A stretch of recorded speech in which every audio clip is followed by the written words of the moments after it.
ఎంత దిగజారిపోయి కూడా తప్పుడు భాష తప్పుడు మాటలు మాట్లాడుతూ కూడా వాళ్ళ చెప్పేదేదో పెద్ద ప్రవచనాలలాగా, ఒక ఆయనేమో పూజ్యులు చాగంటి కోటేశ్వరరావు గారి లాగా, ఇంకొక ఆయన గరికపాటి నరసింహారావు లాగా, ఇంకొక ఆయన చిన్న జిఆర్ స్వామి గారి లాగా చెప్తారు బయటకు వచ్చి. ఇలా ప్రచారం అలా ఉంటుంది. నో రిపితే అబద్ధాలు, నో రిపితే కట్టుకథలు, పిట్ట కథలు, అబోత కల్పనలు. కానీ బయటకు వచ్చి మాత్రం వీళ్ళు ఏం మాట్లాడినా వాళ్ళ సొంత మీడియాలో వీళ్ళ ప్రవచనాలు వల్లించినట్టుగా చెప్తారు. ప్రజలకు అర్థం చేసుకోలేంత అమాయకత్వం లేదు. ఎందుకంటే ఇది ఒక సెక్షన్ ఆఫ్ మీడియాని నమ్మి ప్రజలు నడవట్లే. ఇవాళ సోషల్ మీడియా అనేది చాలా బలమైన మీడియా. ప్రతి విషయం తెలుస్తుంది. వాళ్ళు ఏ దేశం వెళ్ళినా మన తెలుగు వాళ్ళు ఉన్నారు. ఎక్కడికి వెళ్ళినా కూడా పిలిస్తే పలికే తెలుగు వాళ్ళు ఉన్నారు. ఏ విమానం ఎక్కారు, ఏ ప్రైవేటు వెహికల్లో ఎక్కడికి వెళ్ళారు అనేది తెలుస్తూనే ఉంటుంది కదా. తెలియకుండా ఎలా ఉంటుంది? అంత రహస్యంగా మీ పర్యటన ఉంచాల్సిన అవసరం ఏమొచ్చింది? సరే, అది వ్యక్తిగతం అనుకోవడానికి లేదు. ఎందుకంటే వాళ్ళు ముఖ్యమంత్రి హోదాలో ఉన్న వ్యక్తి చంద్రబాబు నాయుడు గారు. వారి తనయుడు ముఖ్యమంత్రి చేయాల్సిన పనులన్నీ ఆయనే చేస్తూ ఉన్నాడు ఈ రాష్ట్రంలో. ఒక రకంగా చెప్పాలంటే పరిపాలనని తన భుజస్కంధాల మీద పాపం ఆయన నడిపిస్తూ ఉన్నాడు. మరి వీళ్ళిద్దరూ ఎక్కడికి వెళ్ళిపోయారు అనేది ప్రజలకు ఆసక్తి ఉండదా? కానీ మేము జగన్ గారి గురించి ఆ రోజు మీరు మాట్లాడినట్టుగా చీప్గా మాట్లాడాం, దుర్భాషలు ఆడం. పాపం ఏదో పని మీద వెళ్ళుంటారు, ఏదో అవసరానికో లేకపోతే వాళ్ళ కుటుంబంతోనే వెళ్ళుంటారని మేము అనుకుంటున్నాం. కాకపోతే చెప్పు ఉండాలి కదా బయటికి. మేము పలానా పని మీద వెళ్ళామని చెప్తే తప్పేంటి అని అంటున్నాం. అది మనిషి అన్నవాడు ఎవరికైనా కొంచెం విశ్రాంతో వినోదమో అవసరం అవుతూ ఉంటాయి. చెప్పి వెళ్ళొచ్చు కదా, ఏదో నూతన సంవత్సరానికి వెళ్ళామనో మరొక దానికి వెళ్ళామని. సరే, అది వాళ్ళ ఇష్టం. కాకపోతే ఇక్కడ ఏంటంటే ఒక్కసారి ఈ గత 1 year చూసుకుంటే ఏం జరిగిందని చాలా ఆశ్చర్యంగా అనిపిస్తుంది. పర్టికులర్గా జగన్మోహన్ రెడ్డి గారు అధికారంలోకి వచ్చినప్పటి నుంచి మొదలెట్టారు ఒక పాట. ఈయన మొత్తం అప్పులు చేసేస్తా ఉన్నాడు, ఆంధ్రప్రదేశ్ని నాశనం చేసేస్తున్నాడు, శ్రీలంకను చేస్తున్నాడు, ఇంకేదో చేస్తున్నాడు అని చెప్పి ఒకటే దంపుడు పాట. ఎక్కడికి వెళ్ళినా అదే కొట్టుడు. చివరికి చూస్తే ఇవాళ ఎవర్రా బాబు అప్పులు చేశారు, ఎవరు ఇంత దుర్మార్గంగా ఈ రాష్ట్రాన్ని అప్పుల ఊబిలోకి నెట్టేస్తున్నారంటే మనం చెప్పలేదు, ఆర్బీఐ చెప్తుంది, కేంద్ర ప్రభుత్వమే చెప్తుంది, నివేదికలే చెప్తున్నాయి. గత 18 నెలల కాలంలో 2019, 2024 మధ్య జగన్మోహన్ రెడ్డి గారి ప్రభుత్వంలో జరిగిన అప్పుల కన్నా అత్యధిక శాతం అప్పులు ఇప్పుడే తీసుకొస్తున్నారు అని మీరు చూసుకుంటే వైఎస్ఆర్ పార్టీ హయాంలో మనకి ఉన్న అప్పులు, చేసిన అప్పులు 5 ఏళ్ల కాలానికి 3,32,671 కోట్లు మొత్తం 5 ఏళ్లకి. అదే 18 నెలల కాలంలో చంద్రబాబు నాయుడు గారు ముఖ్యమంత్రి అయిన తర్వాత ఇప్పటి వరకు తీసుకొచ్చిన అప్పులు 2,93,178 కోట్లు. అంటే జగన్ గారు తన హయాంలో చేసిన రాష్ట్ర రుణాల్లో 89% రుణాలని కేవలం 18 నెలల కాలంలో చేసిన రికార్డుని చంద్రబాబు నాయుడు గారు 2025 సంవత్సరంలో స్థాపించారని ఈ సందర్భంగా మేము చెప్తున్నాం. ఒక రికార్డుని ఆయన నెలకొల్పారు.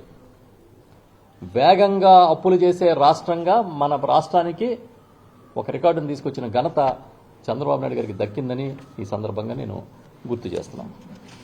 ఇదే కాదు, ఏం చెప్పేవారంటే సంపద సృష్టి లేదు, ఉద్యోగ కల్పన లేదు, మొత్తం వచ్చిన ఇన్వెస్టర్లు అందరూ పారిపోతున్నారు, ఇవన్నీ చెప్పారు. ఇవన్నీ కూడా అసలు వాళ్ళ సొంత అబద్ధాల ఫ్యాక్టరీలో తయారు చేసిన అబద్ధాలు ఇవి. వాళ్ళ సొంత ఫ్యాక్టరీలో అబద్ధాల ఫ్యాక్టరీ ఒకటి ఉంటుంది వాళ్ళకి, దాంట్లో తయారు చేస్తారు రోజుకొక అబద్ధాన్ని. దాన్ని ప్రజల మీదకి వదిలి అదే మాట్లాడి బ్రాండింగ్ చేసే కార్యక్రమం చేస్తారు.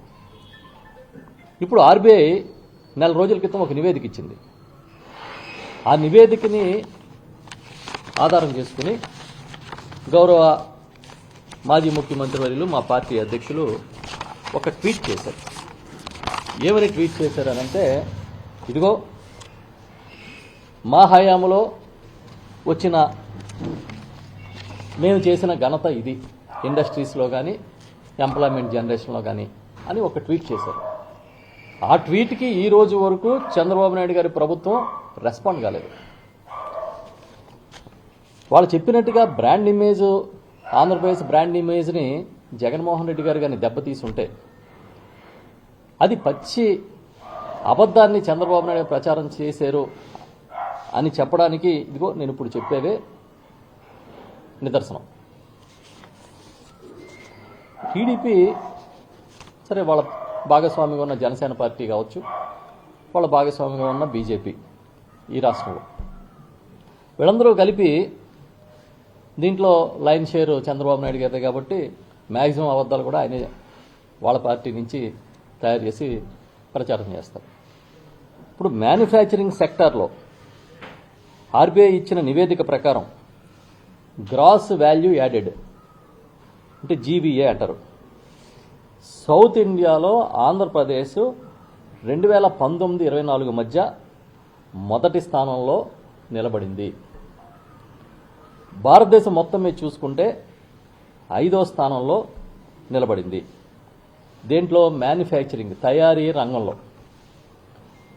రంగంలో జగన్ గారి హయాంలో దక్షిణాది రాష్ట్రాల్లో ఆంధ్రప్రదేశ్ మొదటి స్థానంలోనూ, దేశం మొత్తం మీద చూస్తే 5వ స్థానంలోనూ మన ఆంధ్రప్రదేశ్ నిలబడిందని అంకెలతో సహా, లెక్కలతో సహా ఆర్బీఐ నివేదిక ఇచ్చింది.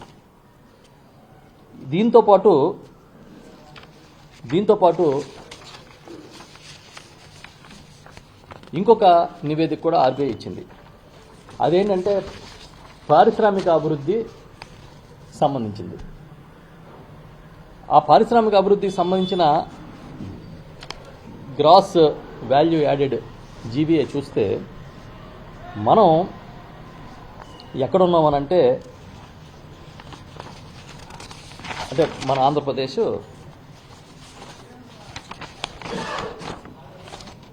సౌత్ ఇండియాలో మొదటి స్థానంలోనూ, భారతదేశంలో 8వ స్థానంలోనూ ఉన్నాం.